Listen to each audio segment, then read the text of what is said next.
Salut tout le monde, et non, ce que vous venez d'entendre, ce n'est pas un télégraphe en morse. Lui, c'est Éric Parmentier. C'est un biologiste belge et un expert en communication phonique chez les poissons. Et c'est lui qui a démontré avec son équipe de chercheurs qu'il existait chez le poisson clown une communication sonore par voie buccale. En d'autres termes, Nemo parle et c'est ce que vous venez d'entendre. Ouais, du coup, j'avais commencé à bosser sur une version réaliste de Nemo, mais pas sûr que ça trouve son public. Bref, les animaux parlent, les animaux communiquent entre eux, et ça on le sait depuis un moment. Et la recherche scientifique progresse sans cesse sur le sujet. Mais il existe apparemment d'autres experts en communication animale qui ne sont pas des scientifiques, mais qui en savent visiblement beaucoup plus sur la capacité des animaux à communiquer. Comme par télépathie, Layla rentre mentalement en contact avec Cook et note précisément les informations qu'elle reçoit de l'animal afin de les interpréter correctement. Bon alors, qu'est-ce qu'il t'a raconté Alors Cochonnette déjà, bonne nouvelle, elle est heureuse de son sort. Donc déjà, ça c'est le gros point positif. Vous l'avez compris, aujourd'hui on va parler de communication animale par la télépathie. Communication animale, communication intuitive, télépathie animale, connexion animale. Il y a pas mal d'expressions différentes pour décrire cette pratique. Mais dans tous les cas, il s'agit toujours de la même chose. Les animaux seraient capables de communiquer par télépathie avec les humains. Alors moi déjà, c'est un sujet qui m'intéresse parce que j'ai 2 animaux, Vador mon chat et Pee-wee mon lapin. Et bon, j'ai des petits soucis de communication avec eux, donc s'il y a moyen d'améliorer tout ça, je suis preneur. Alors tout ça a commencé aux États-Unis, notamment en Californie dans les années 70. C'est là où on trouve les pionniers et surtout les pionnières de cette pratique, avec notamment Penelope Smith, qui a écrit un des bouquins fondateurs sur la communication intuitive. Et puis c'est vite arrivé en Europe. Nous, on a par exemple Anna Evans, qui a été une des premières à populariser cette pratique en France. Anna Evans parle aux animaux. Vous avez bien entendu, cette vétérinaire homéopathe communique avec les vaches, les chevaux, les chiens, les chats. La méthode qu'elle exerce depuis 20 ans lui permet de soigner les animaux, sauvages ou domestiques, et de compléter un diagnostic. Aussi incroyable que cela puisse paraître, lorsqu'elle demande à une bête qui boite à quel endroit précisément de la patte elle souffre, la réponse lui vient, silencieuse, évidente, intuitive. Elle m'a signalé que la douleur était permanente, elle m'a donné la localisation, elle m'a donné la nature de la douleur, quelque chose qui lance. Et maintenant, eh bien, on obtient la confirmation de la région par l'examen direct. Et ça fait maintenant une bonne dizaine d'années que la pratique a littéralement explosé. On trouve maintenant partout, notamment sur les réseaux, des personnes qui vendent leurs prestations de communication par télépathie avec les animaux. Et si cette pratique a explosé, c'est peut-être aussi parce qu'elle a été assez souvent mise en avant par les médias traditionnels. On a par exemple le documentaire de référence en France sur cette pratique, qui a été en partie financé par France Télévisions et le CNC, et diffusé sur France 5. Et de manière générale, on trouve quand même pas mal de reportages qui font la publicité de la télépathie animale sans questionner le truc, sans apporter de contrepoint ou quoi, juste des reportages informatifs très premier degré. Décrypter le regard, le comportement de ce jeune chiot, noter ce qu'il a à dire, c'est le travail de Shaina Lebeu. Après une séance de télépathie avec l'animal, elle peut retranscrire leur conversation. Hortense et ses chihuahuas Vita et Nesty ont rendez-vous aujourd'hui avec Corinne, télépathe pour animaux. Pour savoir si les 2 chiens sont heureux de cette nouvelle cohabitation, Corinne va communiquer avec Vita, adoptée il y a 3 semaines. En fait, je ressens vraiment une joie très très intense. La communication animale, c'est une conversation d'esprit à esprit. Alors, votre chat vous fait la tête, votre toutou n'est pas très en forme en ce moment, ou encore il est agressif depuis quelques jours. Et évidemment, vous ne comprenez pas pourquoi. Et si vous appreniez à communiquer avec lui? Comment? Par télépathie. Sous vos yeux se déroule une conversation entre un être humain et un animal. Non, ce n'est pas de la science-fiction, mais de la télépathie. Shaina Manso en est spécialiste. Les animaux vont automatiquement être en mode de télépathie avec nous. Alors que l'humain, lui, il faut qu'il se réapproprie cette fonction en récupérant qui il était quand il était enfant. Et oui, car en grandissant, nous perdons tous cette faculté, étant conditionnés par notre environnement. Voilà, donc cette exposition médiatique a probablement contribué à faire exploser cette pratique. Et maintenant, il y a un vrai marché, une vraie demande. Alors le plus souvent, ce sont des personnes lambda qui veulent savoir comment se sentent leurs chiens, leurs chats, qui veulent diagnostiquer un problème et qui payent une communication animale. Mais on a aussi carrément des parcs animaliers parfois, des zoos qui font appel à ce genre de prestations. Moi, ça m'aurait intéressé de savoir ce qui se passe dans la tête de Vincent, qui du coup nous paraît un petit peu, des fois, un comportement étrange qu'on n'arrive pas en tout cas à cerner.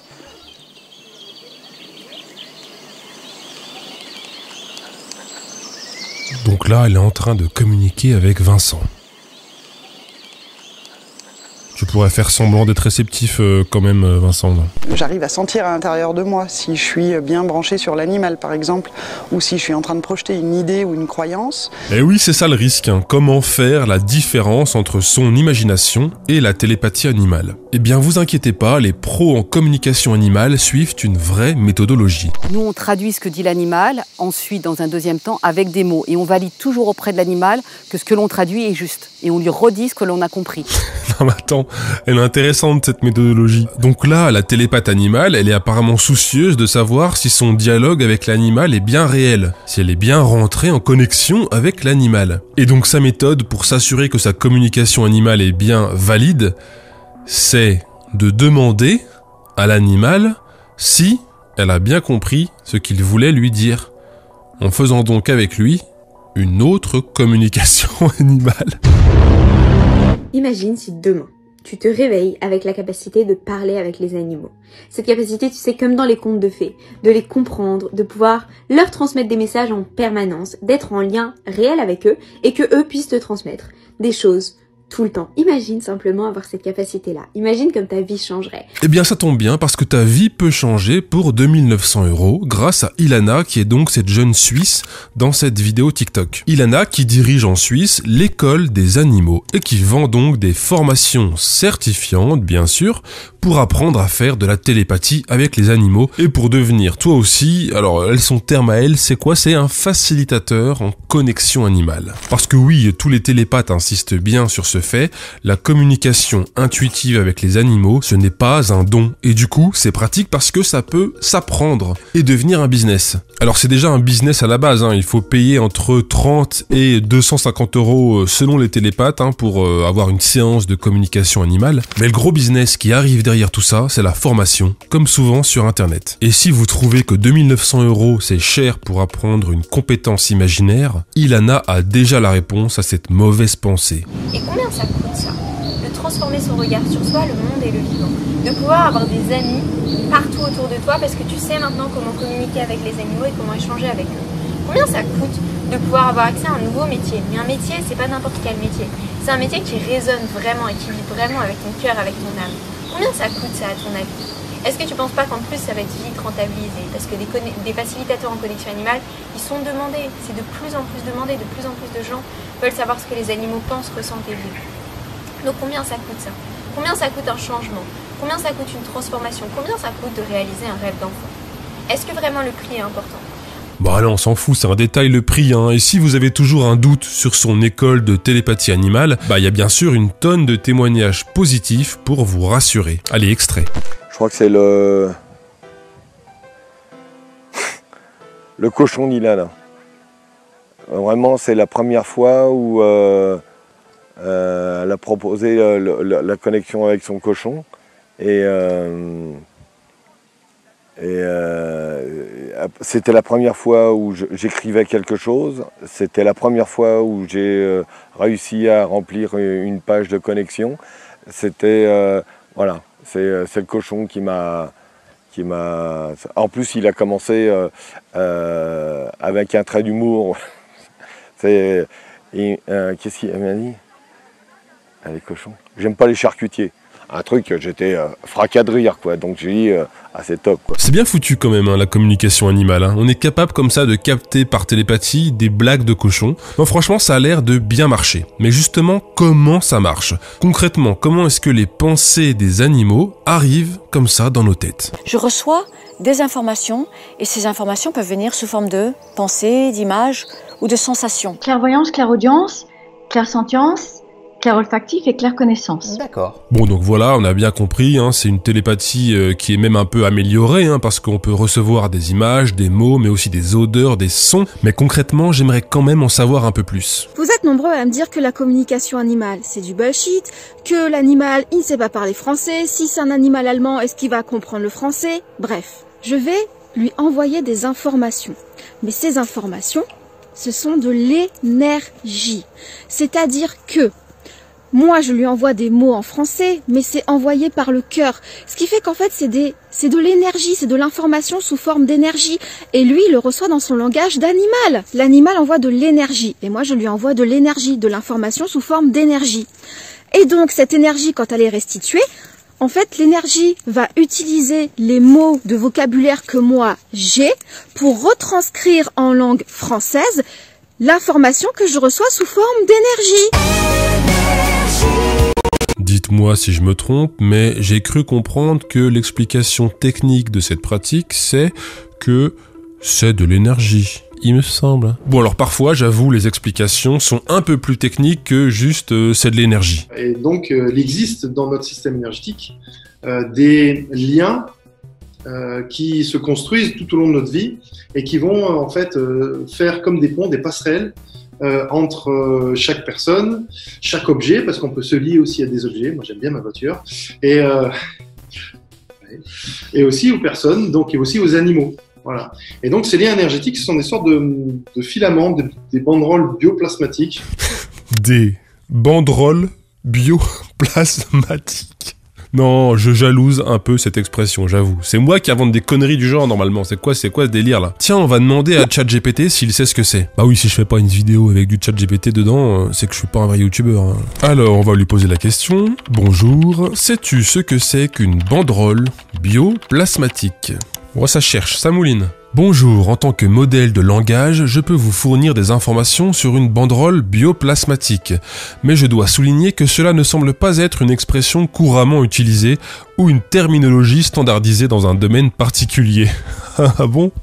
Sur la base de l'interprétation littérale de la phrase, une banderole bioplasmatique pourrait être une bannière fabriquée à partir de matériaux biologiques tels que des tissus ou des fibres naturelles et qui est capable de transporter des composants plasmatiques. Cependant, sans plus de contexte sur l'utilisation spécifique de cette expression ou sur le domaine dans lequel elle est employée, je ne peux fournir qu'une réponse spéculative. Si vous avez plus d'informations ou de contexte, je serais heureux de vous aider davantage. Cherche pas, c'est juste du vocabulaire 100% bullshit utilisé par des chamans quantiques. Je vois, je comprends mieux maintenant. Bah ouais, tu m'étonnes, tu comprends mieux. Bon, en tout cas, peu importe la manière dont ça marche techniquement, apparemment ça marche très bien, puisque certains arrivent carrément à philosopher avec les animaux. Coucou tout le monde, on me pose souvent la question, mais qu'est-ce que les animaux pensent du fait que nous les mangeons?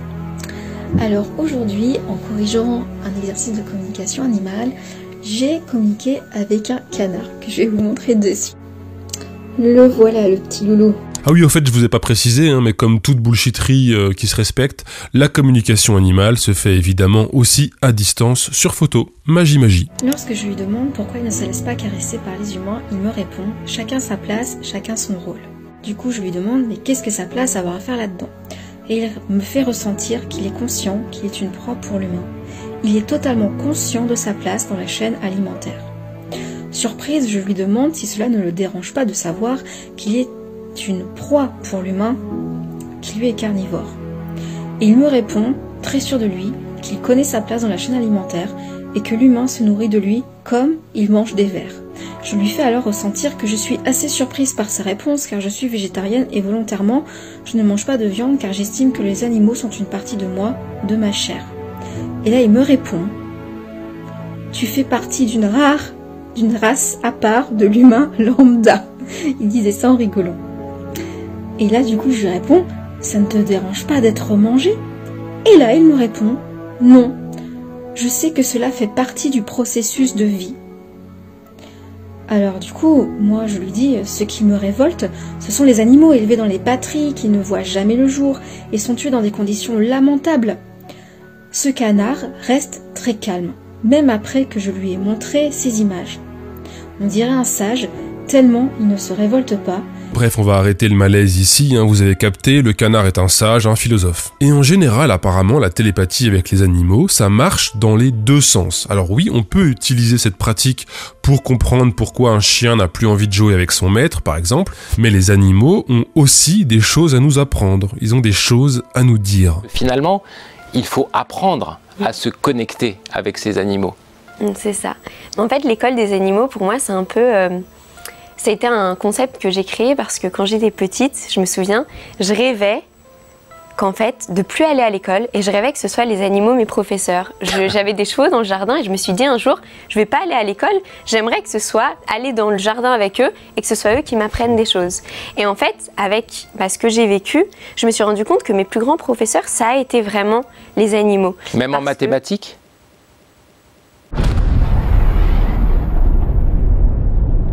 Non, tout ce qui est en mathématiques, pourquoi pas, on pourrait. Peut-être en écureuil ou quelque chose comme ça.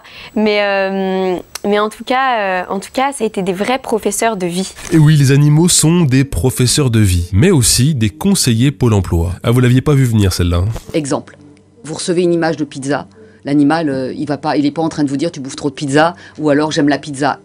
On va gratter, on va lui demander pourquoi tu m'envoies cette image. Et derrière, il va nous dire, il est temps que tu changes de métier. Là, ce que tu fais aujourd'hui, ça ne t'épanouit plus. Il y a zéro jugement des animaux, toujours tout plein d'amour. Monte un food truck de pizza, c'est là où tu vas pouvoir t'épanouir. Alors, c'est un exemple. C'est un exemple que vous avez eu ? Ouais. Oui, c'est un exemple réel, oui. Franchement, je sais pas quoi dire. Vous avez un doute sur votre carrière professionnelle, demandez à votre chat ce qu'il en pense, et puis voilà, après vous avisez. Et ensuite de permettre à ces animaux-là, s'ils en ont envie, de devenir des coachs et des accompagnants pour les humains. Le pouvoir guérisseur des animaux est immense, c'est immense leur pouvoir guérisseur. Alors, on a dit paracétamol 3 fois par jour, après chaque repas, voilà, c'est très bien, ça va ? Ah d'accord, et pour ce qui est du sang dans les urines ? Le sang dans les urines, oui. Oui, tout à fait, c'est ce que je pensais. Donc apparemment, une tranche d'oignon sous les aisselles et manger un carré de chocolat noir. Le pourcentage du chocolat noir ? Oui, voilà, un bon 70%. Voilà qui devrait vous faire le plus grand bien. Un gros merci à Chinis pour ce sketch original. Et si vous n'arrivez plus à faire la différence entre la réalité et un sketch, c'est normal a priori. Alors, on parle d'un tournant, d'une révolution en marche, d'une onde de choc. Oui, c'est notre coup de cœur, c'est le produit qu'il vous faut. Et c'est une révolution, on le compare à l'invention de l'ordinateur, une révolution qui démocratise des décennies de travaux scientifiques. Et oui, ça y est, mon biocompensateur géodésique et mon réceptacle tachyonique de corolle polypétale sont de retour sur ma boutique. Voilà, cette fois j'ai un peu plus de stock qu'à Noël, donc profitez-en maintenant tant qu'il y en a. Si vous savez pas de quoi je parle, j'ai fait déjà 2 vidéos pour présenter la fabrication de ces produits du 3e millénaire, les liens sont en description. Voilà, c'est dit, on retourne à notre télépathie. Mais alors ce qui est fou avec ce sujet, c'est que franchement, si des humains étaient capables de communiquer par télépathie avec des animaux, ce serait tellement simple à prouver, ce serait tellement simple de monter des protocoles expérimentaux qui prouveraient facilement tout ça. Exemple, on prend un chat pour réaliser une expérience sur plusieurs semaines, on lui donne à manger dans une gamelle colorée, mais tous les jours, on change la couleur de la gamelle. Et à la fin de chaque journée, il y a un expert en télépathie animale qui doit demander au chat la couleur de la gamelle du jour. Ou si on veut prendre un truc qui intéresse un peu plus les chats, on peut lui donner à manger un truc différent à chaque fois, et le télépathe doit communiquer avec le chat pour connaître son plat du jour. Sachant qu'en plus, apparemment les animaux peuvent envoyer par télépathie aussi bien des mots que des images, des pensées, des odeurs, etc. Donc ça facilite quand même pas mal la communication pour ce genre d'expérience. Et puis niveau organisation du protocole, c'est super pratique vu que la communication animale peut se faire aussi à distance. Bref, ce serait extrêmement facile à prouver comme super pouvoir. Mais bizarrement, personne ne l'a fait. Et quelque chose me dit que d'après les télépathes, ça n'intéresserait pas les chats de parler de la couleur de leur gamelle ou de leur nourriture. Étrangement, les animaux ont l'air peu doués pour s'exprimer sur les choses pratiques, concrètes et vérifiables, mais très doués pour faire des affirmations philosophiques ou pour s'exprimer sur l'inconscient ou la psychologie de leur maître. Comme si le fait qu'un sujet soit invérifiable augmentait leur capacité à en parler. Étrange. Dans ce qu'il capte, lui, dans ce qu'il montre, c'est que vous l'avez aidé à être plus fort. Et que maintenant, lui, il veut aussi vous aider à être plus forte. Et il donne une image de vous double. Il y a l'image que je vois moi, de quelqu'un d'à l'aise et de souriant, d'extraverti. Et il y a celle que lui, il capte, où il y a des vieilles blessures, mais avec presque une politique de l'autruche vis-à-vis de ça. Mais, enfin non, pas de l'autruche, je fonce. Je me mets dans l'activité tout le temps pour pas regarder ce qui va pas. Mais elle montre que quand vous regardez vous êtes trop dur vis-à-vis de vous-même. Comme si vous vous sentiez pas aimable, dans le sens, pas la politesse, mais est-ce que quelqu'un peut m'aimer? Ça me fait vraiment de l'effet de penser que c'est mon chien en fait qui sent ça et quelque chose que j'essaye de masquer finalement, de garder une certaine contenance. Vous pouvez le masquer à beaucoup d'humains, mais pas... Et qu'elle me le renvoie en fait. C'est vraiment impressionnant quoi. Voilà, donc les télépathes sont très forts pour faire parler les chiens sur la psychologie de leur maître, mais pas pour monter des expériences concluantes. Mais il y a un homme qui a essayé de prouver l'existence de la télépathie entre les animaux et les hommes, et cet homme c'est Rupert Sheldrake. Rupert Sheldrake, c'est un chercheur et biochimiste anglais connu pour son concept pseudo-scientifique de résonance morphique. France 12 présente la chronique du livre que vous n'êtes pas obligé d'acheter. Rupert Sheldrake réenchantait la science, une autre façon de voir le monde. Le sujet de la télépathie était tabou et les biologistes l'évitaient. J'ai donc commencé en demandant à des amis, aux membres de ma famille et aux voisins s'ils avaient déjà remarqué que des animaux pouvaient anticiper le retour de leur maître. J'entendis bientôt des histoires édifiantes. Par exemple, dans ma ville natale, Newyer-on-Trent, dans le comté de Nottingham, l'une de mes voisines était une veuve qui avait un chat très attaché à son fils, matelot dans la marine marchande. Par peur qu'elle ne s'effraie s'il était en retard, celui-ci ne lui disait jamais quand il devait rentrer à la maison. Mais elle le savait quand même, grâce à son chat qui s'asseyait sur le paillasson et se mettait à miauler environ 1 heure ou 2 avant que le fils arrive. Le comportement du chat donnait à ma voisine le temps de préparer la chambre de son fils et un copieux repas. J'ai alors lancé dans les médias un appel à témoins à propos de chats ou de chiens anticipateurs de retour, et je me suis retrouvé avec des douzaines de réponses. En 2011, ma base de données comptait plus de 1000 récits à propos de chiens et plus de 600 à propos de chats,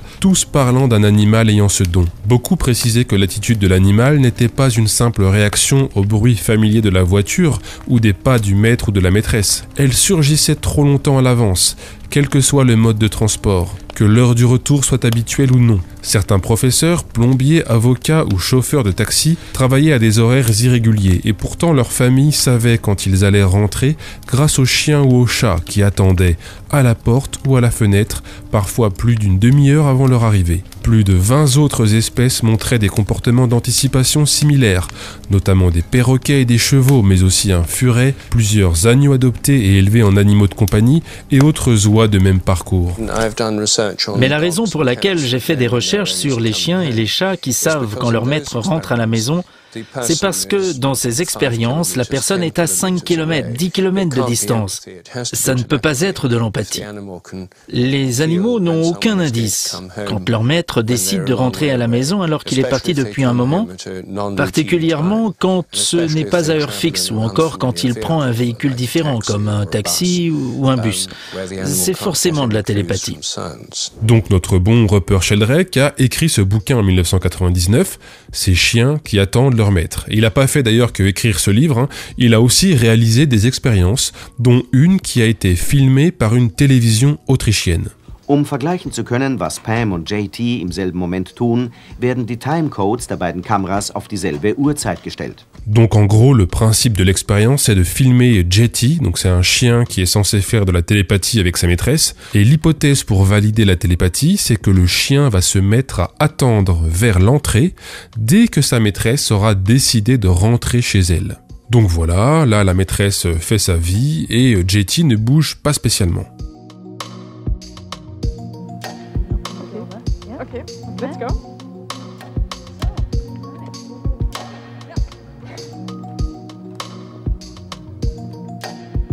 Um 14 Uhr, 50 Minuten und 33 Sekunden 11 Sekunden nach unserem fernen Signal zum Aufbruch geht JT ans Fenster. Das Experiment ist gelungen. JT rührt sich zu Hause nicht mehr vom Fenster weg, während Pam im Taxi auf dem Weg zu ihm ist. Zugegeben, uns selbst hat das Ergebnis verblüfft. Erklärungen können wir Ihnen dafür keine anbieten. Wir erheben allerdings auch nicht den Anspruch eines wissenschaftlichen Experiments. Wir können Ihnen nur zeigen, was wir mit eigenen Augen gesehen haben.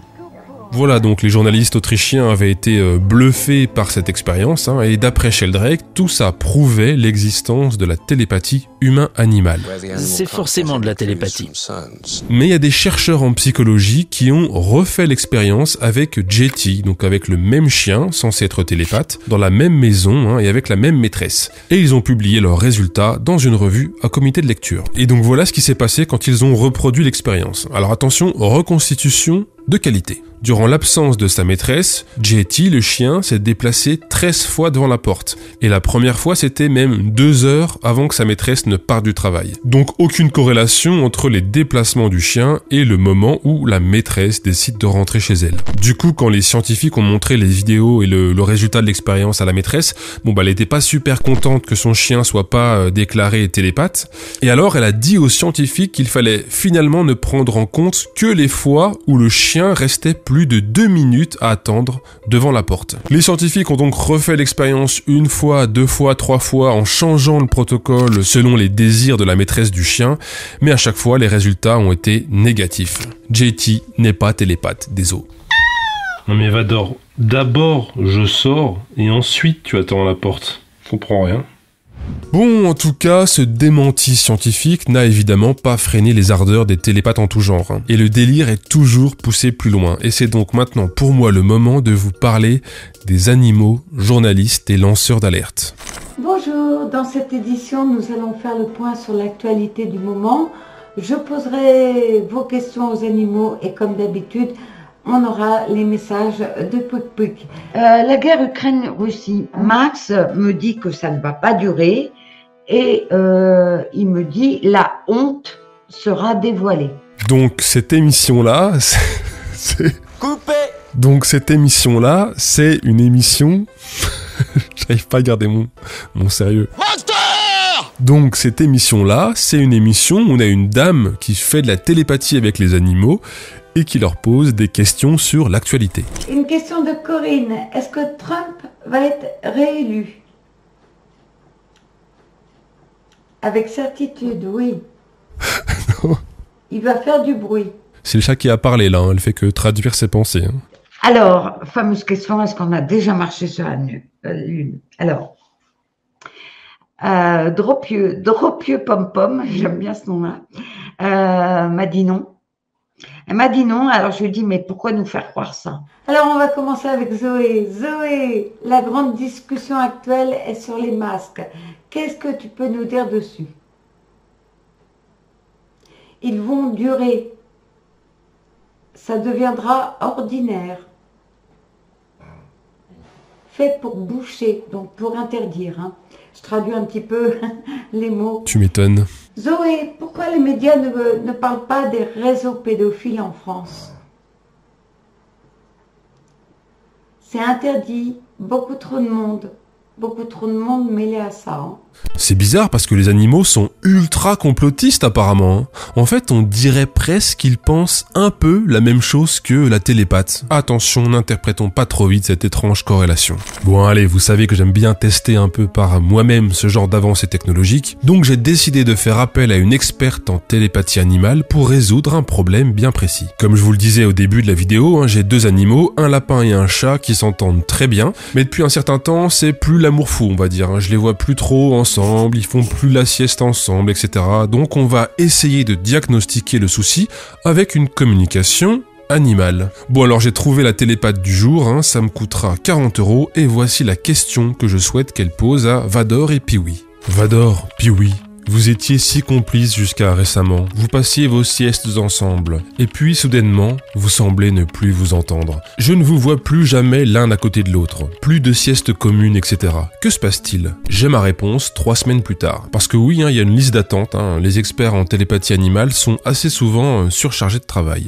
Alors le compte-rendu de la télépathie fait 2 pages, mais voici le résultat en résumé. Je leur demande pourquoi ils ne s'entendent plus aussi bien qu'avant, les siestes communes, les moments passés ensemble, que ce n'est plus le cas maintenant. Pourquoi? Vador dit: Pee-wee a besoin de sommeil, il a du mal à savourer les moments qu'il passe avec Vador, et Vador le ressent. Vador sent qu'il doit lui laisser du temps ou laisser de la place. C'est simplement pour ça, il n'y a pas de discorde ou de mésentente entre les deux. J'explique à Vador qu'ils peuvent essayer de faire des siestes communes. Pee-wee dit qu'en effet ça lui ferait du bien, et Vador cligne des yeux, comme s'il avait compris. Je leur envoie une image où ils sont tous deux allongés l'un à côté de l'autre, et je leur donne une sensation de bien-être, pour qu'ils comprennent qu'il faut qu'ils aillent sur cette voie à nouveau. Bon bah voilà, il me reste plus qu'à déterrer Pee-wee, qui est décédé depuis 3 ans déjà, pour qu'il puisse refaire des siestes avec Vador. Peinard. Ouais, c'est impressionnant quand même quand on n'est pas habitué à la télépathie animale. Bon allez, on s'arrête là-dessus. Un très gros merci au talentueux Chinis pour sa participation. Alors oui, le feat fait 20 secondes, mais vous imaginez pas la quantité de travail derrière un sketch animé de 20 secondes comme ça. Et si vous connaissez pas son travail, allez vite voir sa chaîne YouTube. C'est de l'humour trash, mais vraiment dans le genre, c'est une pépite. Et il a sorti aussi sa bande dessinée il y a pas très longtemps, donc voilà. Merci à toi, mon Chinis. Et merci évidemment aux tipeurs qui soutiennent la chaîne. Là, j'ai mis vraiment trop de temps à sortir cette vidéo, mais la prochaine arrivera plus vite, c'est promis. C'était G1000 grammes, à très vite.